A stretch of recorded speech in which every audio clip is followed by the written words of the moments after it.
नमस्कार दोस्तों, आज हम बात करेंगे उस महामुकाबले की जिसने पूरे क्रिकेट जगत और सभी प्रशंसकों की सांसें रोक दी थीं। इंडियन प्रीमियर लीग के इतिहास की दो सबसे सफल और दिग्गज टीम्स चेन्नई सुपर किंग्स और मुंबई इंडियंस आमने सामने खड़ी थीं। ये आईपीएल 2026 का 44वां मैच था, जो कि चेन्नई के ऐतिहासिक और बेहद शानदार एमए चिदंबरम स्टेडियम यानी चेपॉक में खेला गया। स्टेडियम पूरी तरह से पीले और नीले रंग के समंदर में डूबा था और वहां का माहौल किसी त्योहार से कम नहीं लग रहा था। फैंस का शोर और उनका जुनून इस बात का साफ सबूत था कि आज मैदान पर घमासान और एक लाजवाब क्रिकेट देखने को मिलेगा। भले ही आज एमएस धोनी और रोहित शर्मा मैदान पर खेलते हुए नजर नहीं आए, लेकिन उनकी बेहतरीन लेगेसी हर पल महसूस हो रही थी। टॉस का समय हुआ।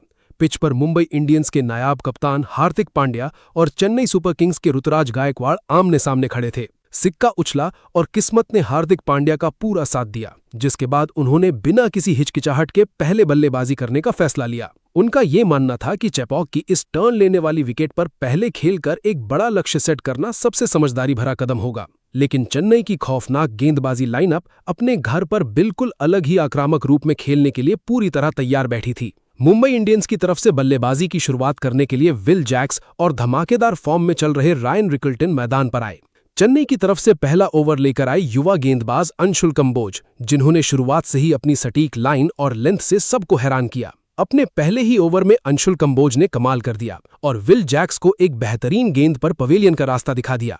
रामकृष्ण घोष ने बाउंड्री पर हवा में तैरते हुए एक अद्भुत कैच लपका, जिसने पूरे स्टेडियम और सभी दर्शकों को खुशी से झूमने पर मजबूर कर दिया। विल जैक्स सिर्फ एक रन बनाकर चलते बने और मुंबई इंडियंस को पहले ही ओवर में एक बेहद बड़ा और गहरा झटका लग गया। लेकिन दूसरे छोर पर बल्लेबाजी कर रहे रायन रिकल्टन आज कुछ अलग ही मंसूबे और आक्रामक मूड के साथ चेपॉक की पिच पर उतरे थे। उन्होंने दबाव में आने की बजाय चेन्नई के सभी प्रमुख गेंदबाजों पर जोरदार पलटवार करते हुए ताबड़तोड़ और हवाई शॉट्स लगाने शुरू कर दिए। रिकल्टन ने बाउंसर्स और यॉर्कर्स का बिल्कुल डर के बिना सामना किया और लगातार 5 गगनचुंबी छक्के जड़कर अपनी ताकत का बेहतरीन प्रदर्शन किया। उनका बेहद शानदार साथ निभाने आए नए बल्लेबाज नमन धीर, जिन्होंने क्रीज पर कदम रखते ही अपना नेचुरल और अटैकिंग गेम दिखाना शुरू कर दिया। इन दोनों स्टार बल्लेबाजों के बीच सिर्फ 33 गेंदों में 58 रनों की एक ऐसी आतिशी साझेदारी हुई जिसने मुंबई के खेमे में जान फूंक दी। दोनों ने पावर प्ले की पाबंदियों का भरपूर फायदा उठाते हुए चेन्नई सुपर किंग्स के दिग्गज गेंदबाजों के बीच कुछ वक्त के लिए डर पैदा कर दिया। लेकिन हम सब अच्छी तरह जानते हैं कि चेन्नई की टीम और उनके स्पिन जादूगर कभी भी लंबा समय तक खामोश और शांत नहीं बैठते। अफगान के जादूगर स्पिनर नूर अहमद ने आखिरकार अपनी घूमती हुई गेंद से इस तूफान को रोका और रायन रिकल्टन को पूरी तरह चका दिया। रिकल्टन चूक गए और सिर्फ 24 गेंदों में 37 रन की धुआंधार और खतरनाक पारी खेलकर अपने विकेट का अहम बलिदान दे बैठे।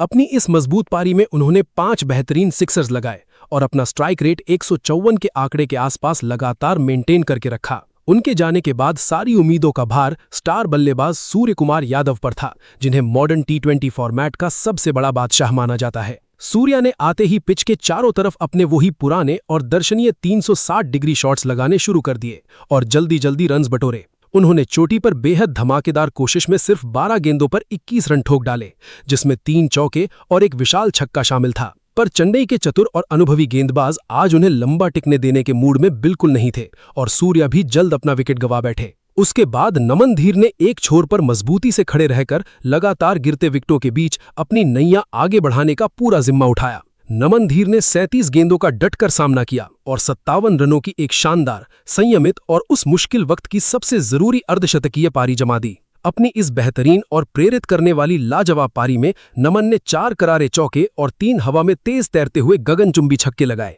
आज नमन अकेले ऐसे बलवान खिलाड़ी नजर आए जिन्होंने चेन्नई की सटीक, घूमती और बेहद खतरनाक गेंदबाजी का बिना डरे और पूरी हिम्मत से सामना किया। दूसरे छोर से लगातार विकेटों का गिरने का सिलसिला रुकने का नाम नहीं ले रहा था और मुंबई का पूरा लंबा चौड़ा मिडिल ऑर्डर बुरी तरह बिखर गया। कप्तान हार्दिक पांड्या, जिनसे आज एक बड़ी और कारगर पारी की संगत थी, वो 23 गेंदों में सिर्फ 18 रन बनाकर बहुत धीमा और खराब खेले। युवा तिलक वर्मा भी 8 गेंदों पर सिर्फ 5 रन बनाकर चेन्नई सुपर किंग्स की कसकर बनाई हुई चक्रव्यूह भरी फील्डिंग में फंस गए। चेन्नई की तरफ से आज गेंदबाजी के सबसे बड़े हीरो युवा तेज गेंदबाज अंशुल कंबोज रहे, जिन्होंने अपनी बेहतरीन स्विंग से सबका दिल आसानी से जीत लिया। अंशुल कंबोज ने लगातार अहम और बड़े विकेट निकालकर मुंबई की तेजी से भागती हुई रन गति पर ऐसी असरदार लगाम लगाई कि सब बेबस थे।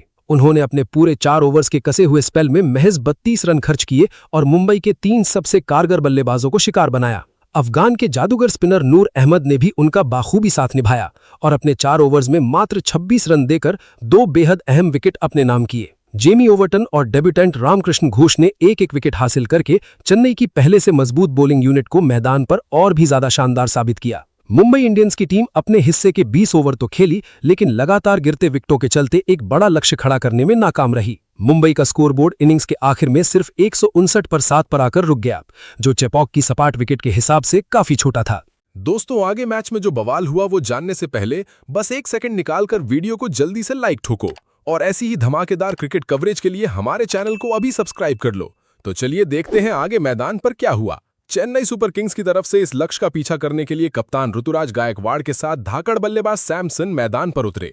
मुंबई के कप्तान हार्दिक पांड्या ने नई गेंद स्विंग के सुल्तान ट्रेंट बोल्ट को थमाई। सैमसन ने बोल्ट के पहले ही ओवर में अपने इरादे साफ करते हुए 2 शानदार बाउंड्रीज जड़ दी और चेन्नई को एक तेज शुरुआत देने की कोशिश की, लेकिन मुंबई का ट्रम्प कार्ड अभी आना बाकी था। बुमराह का कहर और उर्विल पटेल का काउंटर अटैक। पारी के दूसरे ओवर में जसप्रीत बुमराह आक्रमण पर आए। बुमराह ने अपनी अनोखी एक्शन और रफ्तार से बल्लेबाजों को परेशान करना शुरू किया। ओवर की आखिरी गेंद पर बुमराह ने एक ऐसी सटीक और आग उगलती यॉर्कर डाली जिसका सैमसन के पास कोई जवाब नहीं था। सैमसन मात्र 11 रन, 9 गेंद, 2 चौके बनाकर क्लीन बोल्ड हो गए। पूरे चेपॉक स्टेडियम में एक पल के लिए सन्नाटा छा गया, लेकिन नंबर 3 पर बल्लेबाजी करने आए युवा आक्रामक बल्लेबाज उर्विल पटेल ने सन्नाटे को ज्यादा देर टिकने नहीं दिया। उन्होंने बुमराह के दबाव को सोखने के बजाय ट्रेंट बोल्ट और अल्लाह गजनफर जैसे गेंदबाजों पर हल्ला बोल दिया। उर्विल ने बिना किसी खौफ के मात्र 12 गेंदों में 200 के स्ट्राइक रेट से 24 रनों की एक तूफानी पारी खेली। इस छोटी लेकिन बेहद इंपैक्टफुल पारी में उर्विल ने 2 गगनचुंबी छक्के और 2 करारे चौके लगाए। हालांकि अल्लाह गजनफर की एक रहस्यमयी कैरम बॉल को पढ़ने में उर्विल चूक गए और अपना विकेट गंवा बैठे। 2 विकेट जल्दी गिरने के बाद चेन्नई का स्कोर कार्ड थोड़ा लड़खड़ाता हुआ नजर आ रहा था, लेकिन क्रीज पर मौजूद थे कप्तान ऋतुराज गायकवाड़ और 14.2 करोड़ रुपए की भारी भरकम कीमत वाले स्टार खिलाड़ी कार्तिक शर्मा। इन दोनों पर अपनी टीम को जीत की दहलीज पार कराने की बहुत बड़ी जिम्मेदारी थी। यहां से ऋतुराज गायकवाड़ ने एक असली कप्तान की तरह पारी को संभाला। उन्होंने मुंबई के फिरकी गेंदबाज रघु शर्मा 4 ओवर में 24 रन और कृष भगत 2 ओवर में 22 रनों का बेहद समझदारी से सामना किया। ऋतुराज ने गैप्स ढूंढने में महारत दिखाई और स्पिनर्स के खिलाफ बैकफुट पर जाकर कुछ इतने क्लासिक कवर्स ड्राइव्स लगाए जिसे देखकर दर्शक झूम उठे। उन्होंने 48 गेंदों का सामना करते हुए नाबाद 67 रनों की एक ऐसी टेक्स्ट बुक पारी खेली जिसने मुंबई के गेंदबाजों को पूरी तरह से थका दिया। अपनी इस शानदार पारी में गायकवाड़ ने 5 खूबसूरत चौके और 2 लाजवाब छक्के जड़े। दूसरी छोर पर कार्तिक शर्मा ने आज साबित कर दिया कि फ्रेंचाइजी ने उन पर इतना बड़ा दांव क्यों लगाया था। शुरुआत में ऋतुराज को स्ट्राइक देते हुए कार्तिक ने अपनी नजरें जमाई, लेकिन जैसे ही वो सेट हुए उन्होंने मुंबई के गेंदबाजों की बखिया उधेड़नी शुरू कर दी। कार्तिक ने अल्लाह गजनफर 4 ओवर में 40 रनों को आड़े हाथों लिया और उनके खिलाफ आगे बढ़कर स्ट्रेट बाउंड्री के पार एक ऐसा गगनचुंबी छक्का जड़ा जो सीधा चेपॉक के दूसरे स्टैंड में जाकर गिरा। कार्तिक और ऋतुराज के बीच तीसरे विकेट के लिए 75 गेंदों में 98 रनों की एक अटूट और मैच जिताऊ साझेदारी हुई। कार्तिक शर्मा ने 135 के स्ट्राइक रेट से बल्लेबाजी करते हुए 40 गेंदों पर 54 रनों की एक बहुमूल्य नाबाद पारी खेली, जिसमें 4 चौके और 3 विशाल छक्के शामिल थे। मुंबई के कप्तान हार्दिक पांड्या 2 ओवर में 17 रन और ट्रेंट बोल्ट 3.1 ओवर में 37 रन लगातार विकेट की तलाश में गेंदबाजी में बदलाव करते रहे, लेकिन चेन्नई के इन दोनों बल्लेबाजों ने उनके हर पैंतरे को नाकाम कर दिया। मैच जब 19वें ओवर में पहुंचा तब चेन्नई को जीत के लिए सिर्फ कुछ रनों की दरकार थी। 18.1 ओवर में ट्रेंट बोल्ट की गेंद पर कार्तिक शर्मा ने एक शानदार शॉट खेलकर गेंद को बाउंड्री के पार भेजा और इसी के साथ चेन्नई सुपर किंग्स ने इस रोमांचक मुकाबले को 11 गेंदें शेष रहते 8 विकेट से अपने नाम कर लिया। ऋतुराज गायकवाड़ को उनकी शानदार कप्तानी पारी और मैच को अंत तक फिनिश करने के लिए प्लेयर ऑफ द मैच का खिताब से नवाजा गया। इस शानदार जीत के साथ ही चेन्नई सुपर किंग्स ने एक बार फिर साबित कर दिया कि चेपॉक के किले को भेदना किसी भी टीम के लिए एक लोहे का चना चबाने के बराबर है।